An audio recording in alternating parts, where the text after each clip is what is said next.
Good evening, everybody. I hope everybody had a good weekend. So today I wanted to talk about one of my most favorite topics. I'm really passionate to help kids. As you may know, when you look around, our children are getting sicker and sicker. It's really sad to see what's going on. They're getting sicker younger than ever before. And I wanted to talk about three articles that I came across the last few days that explains a bit what's going on with our kids and what we need to do to help our children with their health issues and the nutrition and the diet. Okay.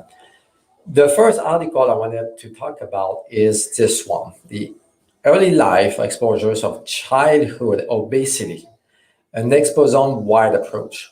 So I don't know if you guys ever heard of the obesogene hypothesis. So this is what this article is about. Obesogene is typically it's toxins. Okay, obesogene stands for obesity. Okay, toxins are known to cause obesity. I believe it's 1/3 of our children are considered obese or overweight. And 1/3 of those actually are put on statin medication, cholesterol medication, blood pressure medication, diabetes medication, and so on. So our kids are really sick and they shouldn't deal with these issues. So obesity is the primary target we need to address when it comes to the health. And obesogenes is toxins that we are exposed. Okay, I've talked about it many times in the past. We are exposed to 100,000 different types of toxins in this country, depending on where you live. So we are constantly bombarded by toxins. And our liver and our detox pathways over time get overwhelmed. It cannot detox. And what happens when the pathways are shut down is the body will store those toxins and put it in the fat tissues. More toxins you are exposed to, more sluggish your liver becomes, and more fat your body has to make to store those toxins into your body. So that's why we are talking about toxins causing obesity. So the toxins, this is the most recent hypothesis of weight issues, and this is what I see all the time with people, mostly women, is when they are having a lot of issues losing weight. Typically, that's the answer. So we look at the toxin load of the body. We open up the pathways of toxin eliminations, and the body starts detoxing, and the weight goes down. What happened is the body eliminates those toxins, and this excess of fat is now freed to be used for energy. And then your body starts burning fat, so you lose the weight. So this is what we need to do. So this article was really fascinating, and it goes about this hypothesis. It's not just for our children, but it's true for everybody who has been struggling for weight problem. I had this patient today who came. She's been struggling with weight for a very, very long time, like 10, 15 years plus. She was diagnosed with Hashimoto's, different issues. But the key for her was to detox the toxins. So after 6-9 months of detoxins, she finally started losing the weight. Okay, so even though she's tried everything in the past, her thyroid is stable, normal based on her blood work and so on. So we actually started detoxing slowly. We identified the toxins stuck in the body, pesticides, mercury, aluminum, so on. And we use some herbal products, some supplements, some specific products to detox these different toxins out of the body, and the weight goes down. Every single time we do a detox, we see the weight going down. So this is the first thing we need to do is limit exposures of our kids to toxins. Make sure they drink the best water they can, filtered water, organic food. This is the thing you can do. Obviously, we cannot handle or avoid toxins in our life, or we can actually minimize exposures. The second toxin, article I wanted to talk about is this one. Low quality maternal diet during pregnancies may be associated with late childhood obesity. That was an article published in NBC Medicine. And this relates to what we call epigenetics. Okay, obesity is not genetics. Obesity, it's a diet issue, it's a hormonal issue, it's a toxin issue like we just talked about. So what happened is whatever the moms eat during pregnancy changes the epigenetics of the cells of the DNA, and the kids are born with the same epigenetics markers of the mom, predisposing them to obesity. So epigenetics is modifications of the DNA and the protein that the DNA is wrapped into. Okay, we have about 2 meters of DNA into our cells. So as you can see, that this DNA has to be compacted down, and the body uses protein to do that. So the DNA is wrapped around protein, hundreds and hundreds of thousands of different proteins, and these proteins can be modified. This is what we call epigenetics. There's different markers that those protein can be labeled with. And these labels are passed down from generation to generation. So that's why I see sometimes families having a problem with blood pressure or obesity or thyroid issues, because the epigenetics is the same.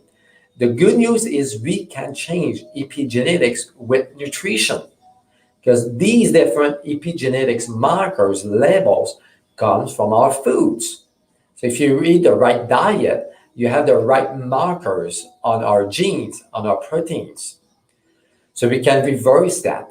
And one of the ways to do that is to have a good diet based on fats. Okay, kids need a lot more fats than we need because they're growing, and the hormones need cholesterol, the brain need cholesterol, saturated fat, omega-3, omega-6. This is my next point. My last article that I came across is vegan diet in young children remodels metabolism and challenges the status of essential nutrients. So basically, we've known actually for some time that kids should not be put in a vegan diet. To me, it's considered criminal. They should not, because you cannot get all the nutrition from veganism. You can have all the food that the kids need. Like I said, a good diet for kids is 70-80% of the diet fat. Okay, my daughter has been put on the Western A Price diet for kids. There's books, there's a website for that. The first 2 years of her life, she drank whole milk, raw yogurt, eggs, liver patty, fish eggs, all the foods high in fats. Because your brain, or the brains of kids, are composed of about 80% of fat, omega-6, omega-3, cholesterol, saturated fat. So diets of our kids should be mostly fat-based, protein, and low carbs. As we may know, low carbs is part of obesity, so it's very important to maintain or to keep our carbs in the 5, 10, 15% range, depending how active the kids is. Okay, so this paper look at different markers, different blood work, for example, markers, and this is the 4 main points that they came with. Is vegan children had lower status of vitamin D and RBP compared to omnivores, despite no differences in vitamin D and A intake.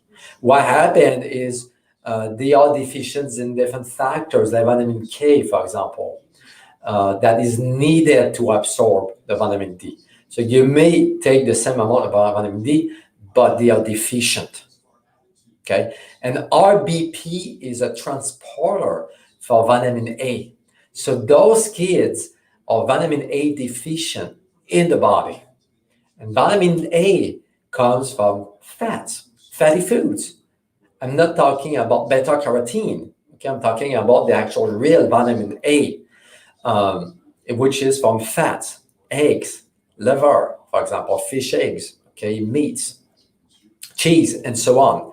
So at the end of the day, vegan children are vitamin D and A deficient. Okay, vegan children had lower protein intake, lower concentration of what we call trans-heritin, and consistently lower serum level of essential amino acids than omnivore. So we know that vegans tend to be deficient in protein, and kids specifically need more protein. Okay, so they're deficient in that, so they need to eat more protein. And the name of the compound that I just mentioned, trans-heritin, is a transporter for vitamin A. So this protein is lower in the blood serum. So at the end of the day, they have less vitamin A going to the tissues. So they are vitamin A deficient. Vegan diet is practically devoid of cholesterol, APA, DHA. And vegan children have markedly lower cholesterol and DHA levels than omnivore. So this is really concerning for me because kids, like I said, needs a lot of cholesterol. 50% of the brain of kids is cholesterol. And those kids, they don't eat enough cholesterol. Of course, they're vegan, so they don't have any protein intake, animal protein intake. And more concerningly, they are lower in DHA. The only way to get DHA, which is a type of omega-3, it's from fish. It's from animal products. Good quality eggs have a decent amount of DHA. So those kids have lower DHA, which impacts the development of the brain. So they may over time have a lower IQ, for example, concentration issue, memory issue, brain development issues. And lastly, vegan children has higher folate intake than omnivores. That could be a concern because folate is part of the MTHFR pathways. So this enzyme is really more known today because it can lead to different issues. I'm not going to get into that, but if you eat too much folate, you can actually override this MTHFR pathways, leading to other issues when it comes to like detox, for example.